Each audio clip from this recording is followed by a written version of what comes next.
Antrim being at home is a great advantage in the qualifiers. Slight advantage with Antrim. And Offaly got out of jail maybe against Clare, Dara. Can they build on that, do you think? Yeah, Tom Cribbin talking about bringing it to the next level. On the evidence in the 2 games they've played so far, I would have my doubts. I don't doubt that it's a source of great encouragement that they win their first championship game in 3 years, but they haven't always embraced the qualifiers with the way they should, and I think it's just a stay of execution, to be honest, for Offaly. All right, OK. Sorry, it's not more optimistic for you. Now to our next 4 games, and we start here with Longford against Mayo last night. Longford went into this game with just 2 competitive victories against London and Kilkenny behind them this year, but were boosted by the return of Bernard McElvaney and star forward Brian Cavan, as well as a large home support. Mayo's dismal showings against Cork and Sligo in recent weeks led to a raft of changes, but it was the Connacht side who raced into an early lead, kicking some fine scores, including this effort from Seamus O'Shea. Mayo's advantage could have been even more at the end of the first quarter, only Alan Freeman over-elaborated here. Thankfully for the Westerners, Conor Mortimer was there to make up the difference. Longford were slow to get going, but eventually found their rhythm, and their big 3, McElvaney and Kavanagh, combined to set up this fine score from team captain Paul Barden.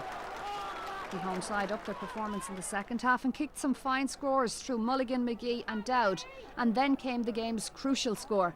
Paddy Dowd, who was lively throughout, caused the Mayo defence all sorts of problems. His ball inside set up the substitute Paul Kelly for this fine goal. Suddenly Longford were in front and they started to believe. Mayo's cause was not helped by this red card, needlessly so, for abusive language from Keith Higgins. The game was to to and fro, and as we edged towards full time, this fine point, the 4th of the evening for Mayo's Alan Freeman, looked to be heading the game towards extra time. But it wasn't to be. Longford were to have one last chance in this game, and corner forward Sean McCormack, who had been quiet throughout, kicked this, which turned out to be the winning score on a historic night at Pearse Park. It finished full time, Longford 112. Mayo 14 points, and Mayo are out. We probably had an advantage in some ways that we were out that little bit earlier in the championship. Many people say that a break can work against you, but we were able to just, I suppose, have a little bit of downtime, give the lads a week or 2 off. They went back and played their clubs, and they came back in a fantastic frame of mind, and really with an attitude that you'd be proud of, and they wanted to try and give this thing a rattle, and they showed tonight how hungry they were for it. I've just told the players in the dressing room and informed the county board that I'll be stepping down from here on in, but I have no doubt, and I've said this consistently over the 4 years, that these lads will get their day in the sun. As I said, they will get to that far side of that bridge. There's a lot of talent there, and I'll be cheering them on as a supporter rather than as their manager.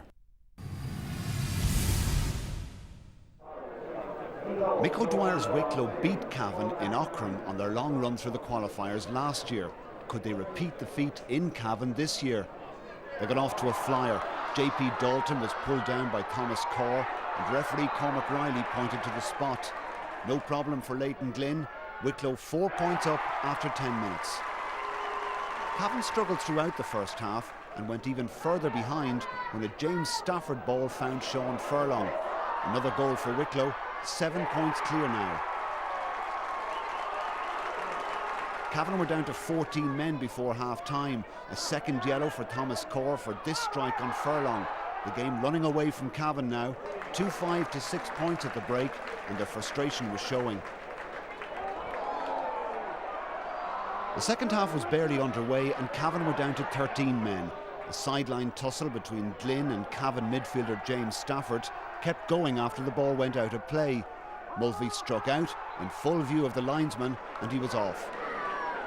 And then off the bench came Shawnee Johnson, still carrying an injury, but with his first touch put the ball over the bar and gave Cavan new hope. Midway through the second half and Cavan were right back in it. Shawnee got his fourth from what looked an impossible angle and the margin was down to 2. Less than 10 minutes to go and substitute Mark McKeever got the equaliser. A frantic exchange of points before, guess who, Shawnee Johnson got his 6th and the winner for Cavan. An incredible turnaround for Tommy Carr's men and the end of the road for Micko's Wicklow.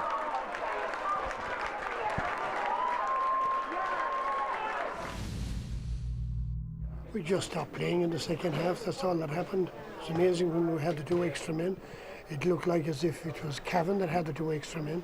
And the arrival of Shawnee Johnson, I think, made all the difference. He kicked some wonderful points. He's a marvellous footballer and he proved it today. You said earlier on the season that this was going to be your last year no matter what happened. Do you know what you're going to do there? Well, I mean, I've given 3.5 years to Wicklow now, and we've done a lot of work, you know, over the last 3.5 years. So, I mean, my so-called contract with him would be up this year anyway. You know, I did it for the 3.5 years. I told him that. So, that's where it is at the moment. An historic first ever meeting in the All-Ireland Football Championships between Tipperary and Laois ended in a dramatic injury time win for the home side over the unlucky visitors at sunny Semple Stadium. Laois, playing for the 3rd weekend in a row, after losing a replay to Meath and Leinster, started brightly, and the experienced Ross Munley kicked them ahead after just 17 seconds. This made it 4 goals and 73 points in 37 championship matches for the corner forward. But Tipperary, who lost to All-Ireland champions Kerry on May the 16th, responded well, and with wind advantage and the free taking of full forward Barry Grogan, who put over 4 first-half points, they just kept their noses in front, until Stephen Hahessy kicked them 2 points ahead, approaching half-time. But Sean Dempsey's side showed plenty of spirit, and thanks to this fine point from attacking half-back John O'Loughlin and an equalising score from half-forward Billy Sheehan, the sides went in level at 7 points each at the half-time break. John Evans' Tipperary side now faced the wind, but good support play saw them go close to a goal through Stephen Hahessy, before Peter Aikenson punched his side in front with his 2nd point of the match. The 2 well-matched teams were level again after the Parnell's clubman Michael John Tierney put over this fine effort.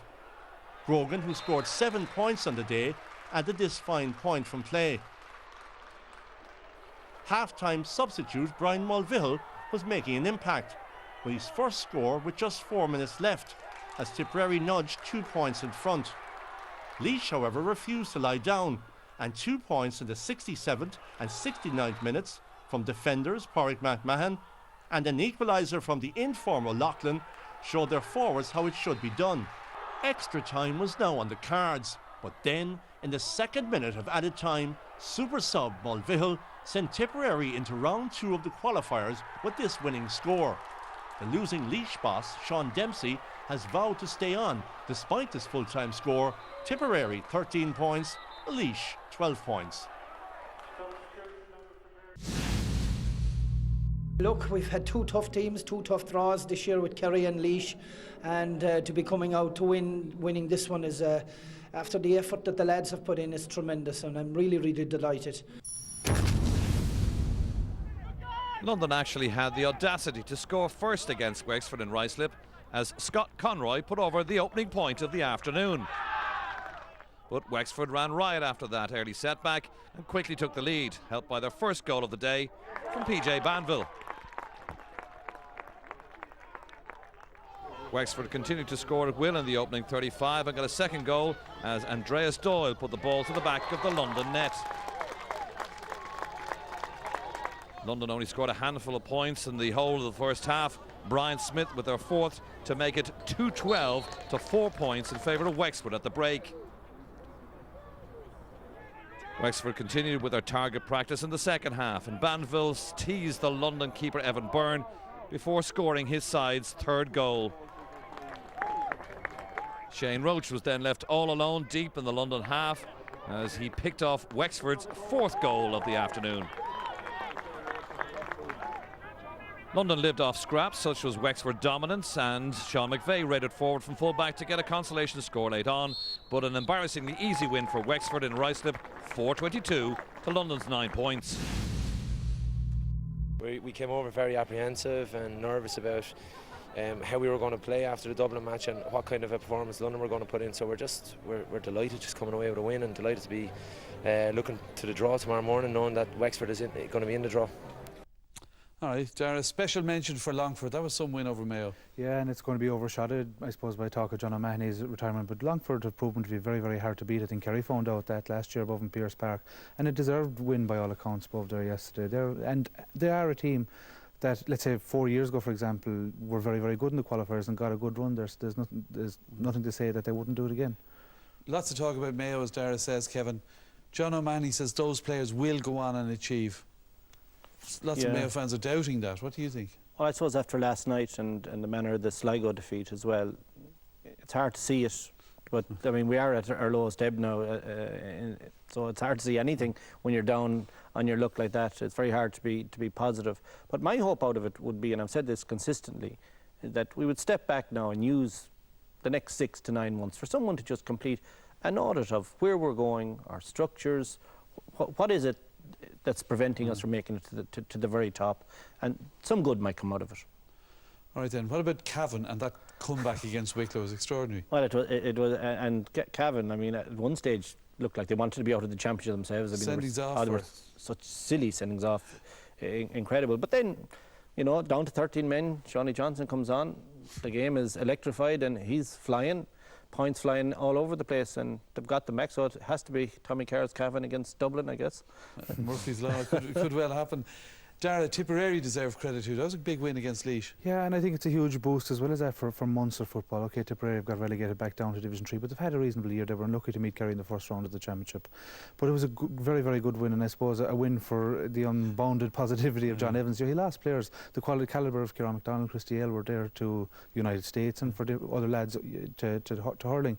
And he just kept ploughing on, kept positive, kept the sunny side up, and I'm delighted that for Tipperary football that they've managed to get at least another game out of it, and they will be very, very difficult opponents for whoever they play. And Kevin, Wexford strolled through to victory in London, but they won't be everyone's choice in the draw. Well, and if they get the home venue, that's a key. That's the point we're making in the earlier reviews. Get the home venue, you're in a strong place. And Wexford, you know, look at their match against Dublin. They did very well for long periods that game, and look at them in recent years. So they're